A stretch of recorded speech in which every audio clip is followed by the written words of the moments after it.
Reflection, Chapter 14. Mulan's shoulders fell. This was the first time they'd been alone, and not fleeing demons, since she'd found him in the tower. She sat on a flat rock overlooking the mountain of knives, letting her boots sink into the soft, dry dirt. "How do you feel?" Mulan asked Shang. "Are you hurt anywhere?" "I feel nothing," he replied numbly. He touched his abdomen where his physical body had been slashed. "Even this pain is gone. The wound's healed. I guess ghosts don't carry their wounds with them." Mulan remembered the Imperial soldiers she'd seen standing in line to see King Yama, how they still had arrows protruding from their bodies. They looked the same as Shang, bodies glowing and nearly translucent, but even from Mulan's short moments with them, she'd gotten the sense that they had already accepted their fate. Shang, on the other hand, seemed different. It was almost as if he'd had a string tethering his spirit to earth. Once it was cut, though. No, that was why she was here, to take him back. "You're not a ghost," she said. "I know." Shang hesitated. "I never thanked you, Ping, for coming to Daiyu to look for me." A flush heated Mulan's cheeks. She blamed it on the exertion requiring to keep climbing the mountain, even though she'd finished climbing minutes ago. She pretended to be preoccupied with rolling up her shortened sleeve. Its threads were frayed now and tickled her arm. "Trust me, I'd rather be here than up there. It was cold, and I could hear Yao snoring even from my tent." That got a laugh out of Shang. Mulan grinned. "Chi and Po made soup for everyone. I tried to get you to drink some, but you wouldn't."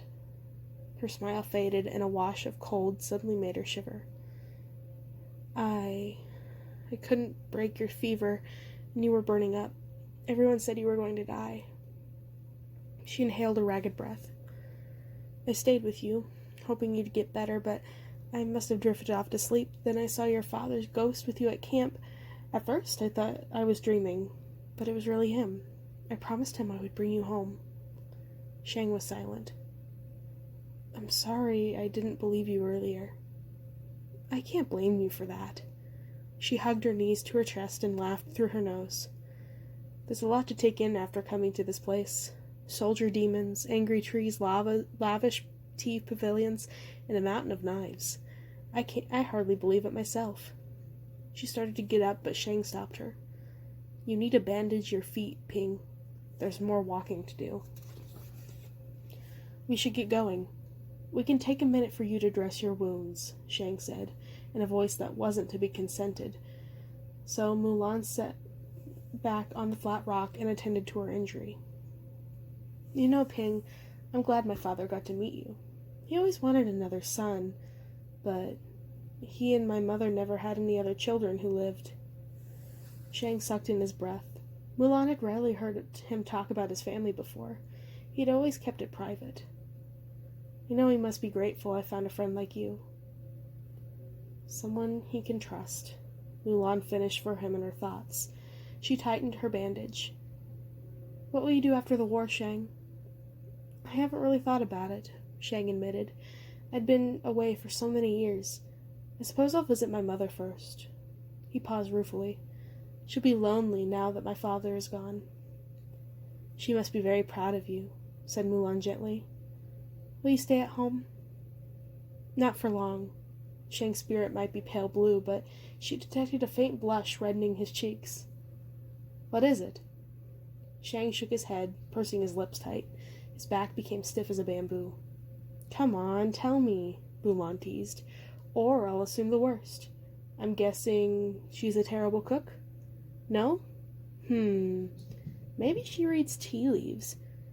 There's a woman in my village who's very superstitious. She won't wash her hair on anyone's birthday and—" Shang arched an eyebrow, the only indication that he was curious what else she might come up with, and that she was completely wrong. "I won't tell anyone, I promise. Your secret's safe with me." His shoulders dropped out of resignation.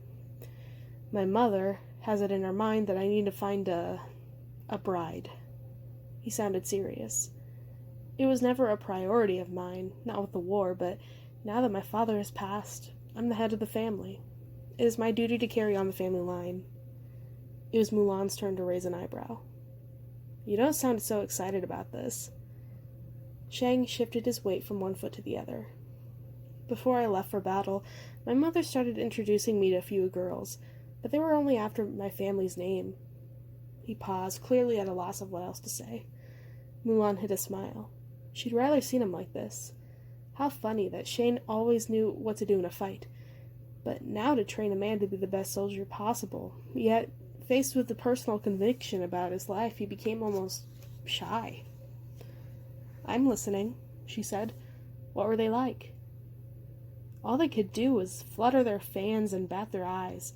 The matchmaker mother hired bragged that they were perfect porcelain dolls. What she didn't say was that they had no minds of their own. Shang grimaced at the memory without looking at her. The sides of his neck pricked with embarrassment. They'd say anything to make me like them. How familiar that sounds. Mulan put her hands on her hips.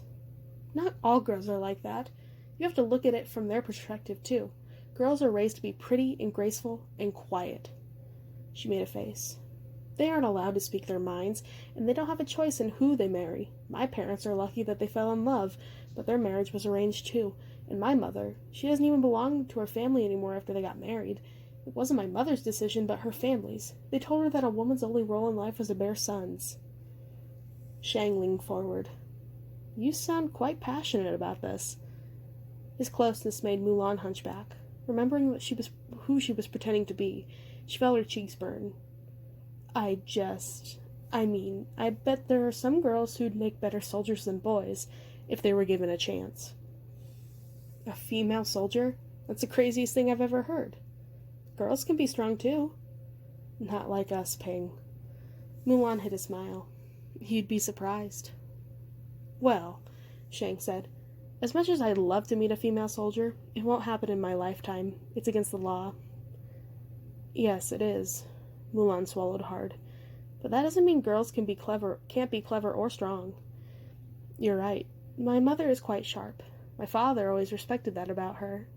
He paused. "Even then, my father was a man of tradition. So was my mother. I never thought to question that woman should not belong in her husband's family." Shang tilted his head, thinking thoughtful. "It doesn't seem fair now that I think about it." "It isn't. Perhaps when I marry, I'll combine the ancestral temples so my bride won't have to leave her family." Mulan couldn't help feeling touched. "Really? Then again, I've yet to meet a girl I can actually talk to." "You need a girl with a brain," Mulan found herself saying without realizing it. "One who speaks her mind." "Do you know one like that?" She looked down at her bandages again, hoping Shang didn't hear her pulse getting faster. "I might," she said, trying her best to sound like she was still teasing him. "Mulan," she scolded herself. "What's wrong with you?" "I need to know what else you value in a girl," she said to Shang, ignoring the strange stirring in her chest. "A lovely face with shining eyes? A sweet, melodious voice? Someone who's delicate and graceful as a flower?" Shang reddened and Mulan laughed. She was having fun teasing the captain, something she's never gotten to do before. Qian Po wants a girl who can cook well. Yao's the one who wants someone who adores him. I guess you want someone capable. She wrinkled her nose. Someone who can take care of the household when you're at war. Taking care of the household is like commanding an army. My mother could be a general in her own right. He chuckled, then became serious again. Mulan lifted her shoulder. "What else?" "What else?" Shang repeated. He exhaled. "Someone who's smart and brave and kind. Someone I can trust. Someone who's honest." Mulan's tongue grew heavy. Honest. Shang might think Ping was honest, but he wouldn't think the same of Mulan. Why do you care what Shang thinks? Mulan berated herself. You're Ping, his friend. You're not one of those village girls chasing after him. Besides, if you can ever make it home, you'll have other things to worry about, like whether Mama and Baba will ever welcome you back. Still, she couldn't regret Mushu's sly comment. You like him, don't you?